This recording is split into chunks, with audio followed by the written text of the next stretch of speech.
दंडनायक शनि देवता पिछले 12 फरवरी सन 2024 से 13 डिग्री में अस्त हुए थे और अभी 17 मार्च 2024 को प्रातः 4:40 में ये पुनः 17 डिग्री पर उदित होंगे। देखा जाए तो ये एक ऐसा समय होगा जहां पर शनि रिफ्रेश होकर के जागेंगे, अर्थात एक छोटी सी झपकी लेने के पश्चात, एक छोटी सी नींद लेने के पश्चात हमें एक ताजगी प्राप्त होती है, एक रिफ्रेश की अनुभूति होती है। ठीक इसी प्रकार से शनि देव को यहाँ पर प्राप्त होगी और जो जिस समय पर ये जाग रहे हैं ये 17 डिग्री पर ऑलरेडी रहेंगे, मतलब इनके पास फल देने की कैपेबिलिटी 100% की होगी। इसलिए तूफान आना तो निश्चित है, सावधानी तो निश्चित है, और यदि हमने उस तूफान को झेल लिया तो समझिए हमारा जीवन बहुत कुछ प्राप्त कर सकता है। ये तूफान हमारे जीवन में परेशानियां भी ला सकता है और यही तूफान सभी परेशानियों को उड़ा करके ले भी जा सकता है। क्या होगा? पिछले जनवरी सन 2023 से 17 तारीख से ये आपके जीवन में आए हुए हैं धन भाव पर। आपके वित्त मंत्री हैं और वित्त भाव पर ही बने हुए हैं। इससे बड़ा गोचर और क्या लेंगे? अगले 30 साल के बाद ये पुनः फिर से आपके धन भाव पर आएंगे। 30 साल तक आपके धनेश कहीं और रहेंगे। ये एक समय है, 1 साल का समय शेष बचा हुआ है इन शनि के पास। यदि आज हमने इसके प्रभाव को जान लिया, इसके तरीके को जान लिया, तो यकीन मानिए वो दिन दूर नहीं जब धन के एक बड़े आयाम को हम प्राप्त कर सकते हैं। यही है शनि देवता का सबसे बड़ा प्रभाव। जानते हैं कि शनि देवता को कैसे यूज़ किया जाए। शनि देवता हमसे चाहते क्या हैं, क्या कराना चाहते हैं, क्या हमें करना है, इसी बात की जानकारी इस वीडियो के माध्यम से आपको मिलने जा रही है। धन भाव पर शनि देव हैं। देखा जाए तो शनि देव जिस स्थान पर होते हैं उस स्थान को ज्योतिष में शुभ मानी गई है, लेकिन शनि देवता पहले संघर्ष देते हैं फिर हमें सफलता प्रदान करते हैं। पिछले 1-1.25 साल से आपने अपने जीवन में देखा भी होगा कि कई प्रकार से आर्थिक मामले कोई न कोई फंस रहे हैं। किसी कारण से, वो कारण चाहे कुछ भी हो, हमारे धन से जुड़े हुए कोई मामले हैं जो अपने एक अंतिम समय तक पहुंच ही नहीं पा रहे हैं। एक नया आकर के कोई हमें टास्क दे जा रहा है, कभी पैसों की कमी, कभी पैसों को मैनेजमेंट करने की कमी, जो धन संचित धन है वो भी यहाँ पर खर्च होने की स्थिति बहुतों ने अपने जीवन में आत्मसात किया होगा। यही वो स्थान है जो पिछले 1.25 साल से आपके द्वितीय भाव पर है। कौटुंबिक जीवन में भी अशांतियां कई लोगों ने अपने जीवन पर देखा होगा। द्वितीय भाव मेरे कुटुंब का होता है, कुटुंब में अशांति का माहौल, चाहे मैं अपना सर्वस्व न्यौछावर कर दूं अपने परिवार के लिए, फिर भी पारिवारिक जन मुझे समझ नहीं पाएंगे। ये इसका एक नेगेटिव प्रभाव है। परंतु शनि देवता यदि आपके धन भाव पर हैं तो इस बात को तो आप एकदम समझ ही लीजिए कि ये शनि देवता आपके धन प्रदाता हैं। शनि देवता धन के डिपार्टमेंट शनि देवता के पास नहीं है। धन के कारक तो वीनस हैं, हमारे शुक्राचार्य जी हैं, लेकिन शनि देवता कर्म के स्वामी हैं और विशेष तौर पर मकर राशि के लिए ये वित्त मंत्री हैं और वित्त भाव पर हैं। इससे बड़ा गोचर और क्या लेंगे? आर्थिक प्रबलता के लिए ये अगला 1 साल वर्तमान समय से एक बहुत श्रेष्ठ समय आप इसे मान सकते हैं। आगे बढ़ते हैं, इनकी दृष्टियों को समझते हैं। इनकी जो प्रथम दृष्टि पड़ रही है ये सीधे आपके चतुर्थ भाव पर है। चतुर्थ भाव मेरे शांति का होता है, चतुर्थ भाव मेरे प्रॉपर्टी का होता है।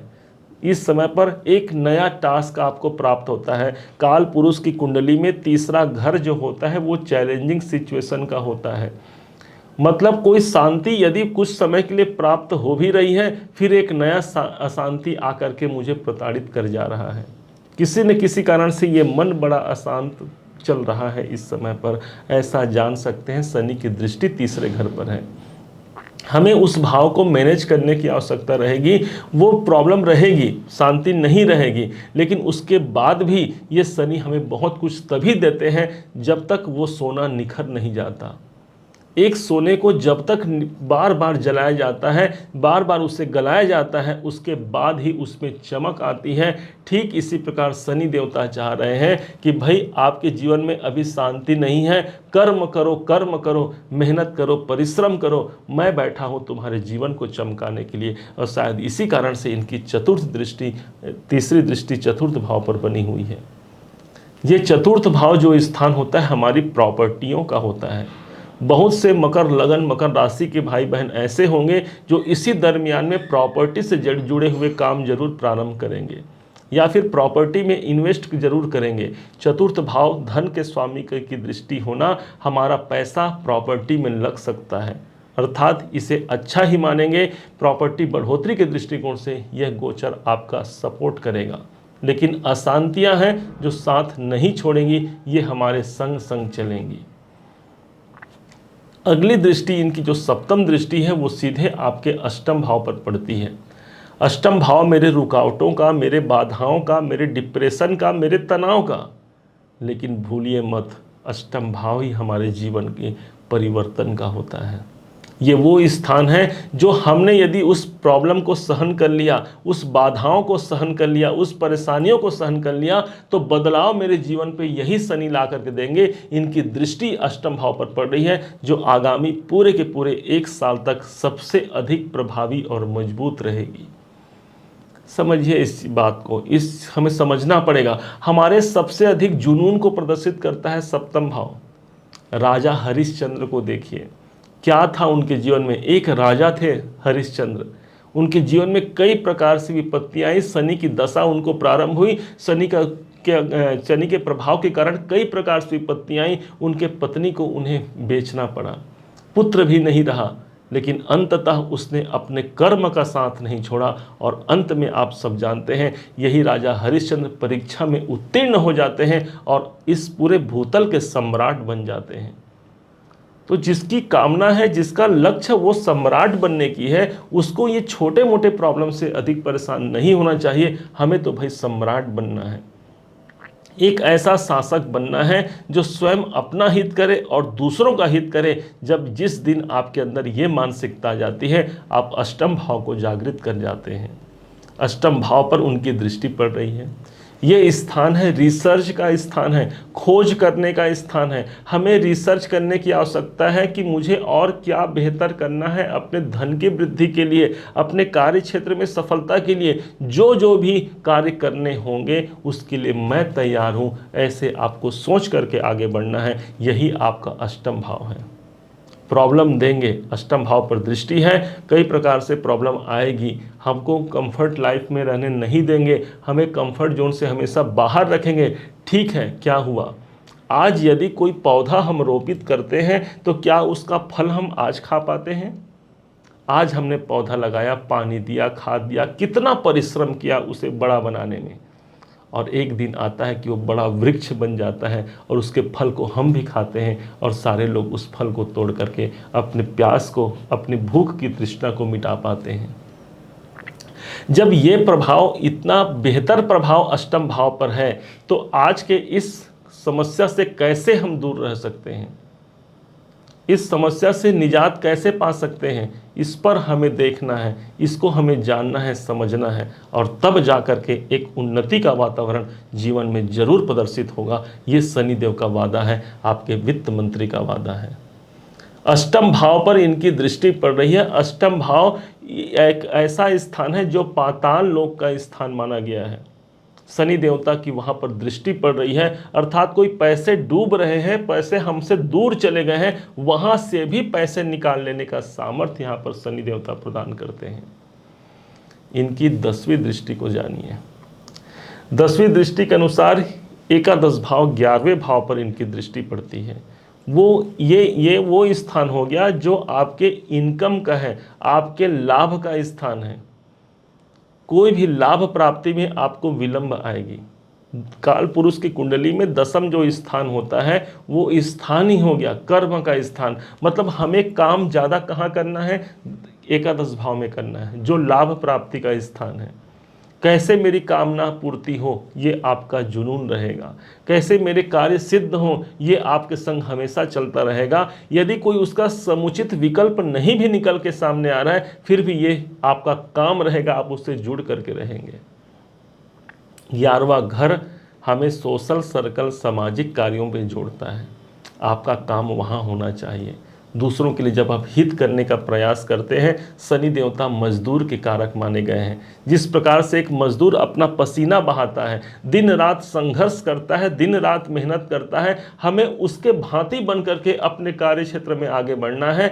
निश्चय मानिए, जिस दिन हमारा पसीना निकल गया, जिस दिन हमें उस अनुभूति को हमने प्राप्त कर लिया, एक मजदूर की भांति हमने कर्म कर लिया, खाना पीना रहना सब कुछ भुला करके अपने कर्म के प्रति हमने फोकस कर दिया, जाने कि शनि देवता को आपने एक्टिवेट कर लिया। और ये वो सब कुछ दिला सकते हैं जो किसी अन्य ग्रह के पास मौजूद नहीं है।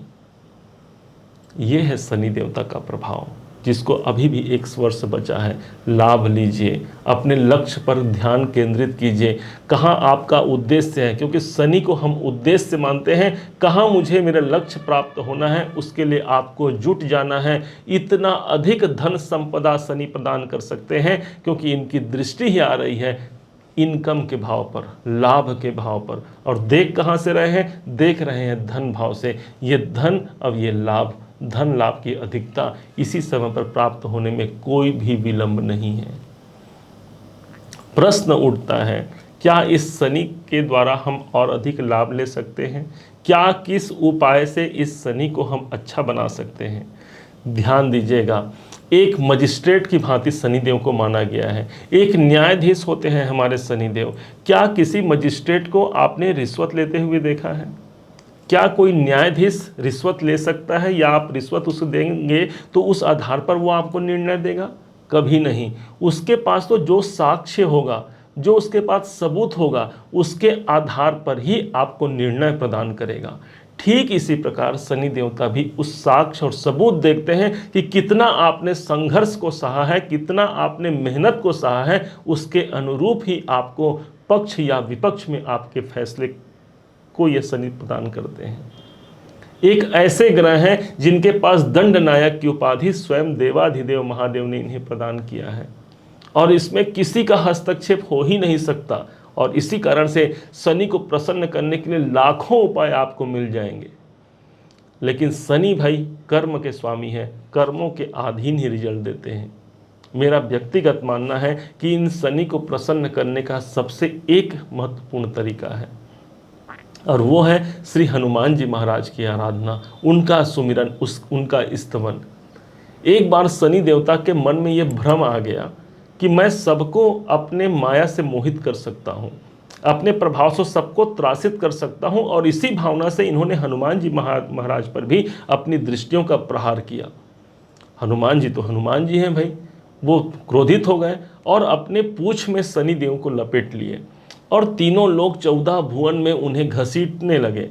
शनि देवता त्राही करने लगा कि हे हनुमान जी महाराज, मुझे छोड़ दीजिए। हे भगवान शिव शंकर के 11 रुद्र अवतारी हनुमान जी महाराज, मुझे क्षमा कर दीजिए। हनुमान जी महाराज द्रवित हो जाते हैं, छोड़ देते हैं। शनि देवता वचन देते हैं कि आज मैं वचन देता हूं कि जो व्यक्ति आपकी पूजा करेगा, आपकी आराधना करेगा, उस पर कभी भी शनि का दोष नहीं पड़ेगा।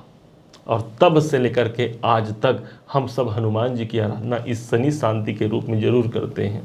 वैसे भी हनुमान चालीसा आप सब ने पढ़ा होगा, आप सब जानते हैं, नासै रोग हरै सब पीरा, जपत निरंतर हनुमत बीरा। वो निरंतरता होनी चाहिए, अपनी आस्थाओं में वो निरंतरता होनी चाहिए, हमारे पाठ पूजा में वो निरंतरता होनी चाहिए, और सबसे बड़ी बात है श्रद्धा और भक्ति का होना। कई लोग हमसे बात करते हैं, कहते हैं महाराज जी हम ये पाठ करते हैं, वो पाठ करते हैं, न जाने कितना पाठ करते हैं, फिर भी हमारे जीवन में परिवर्तन क्यों नहीं हो रहा है। ध्यान रखिएगा, कोई भी पाठ और पूजा, कोई भी जप तप आराधना आपका व्यर्थ नहीं जाता।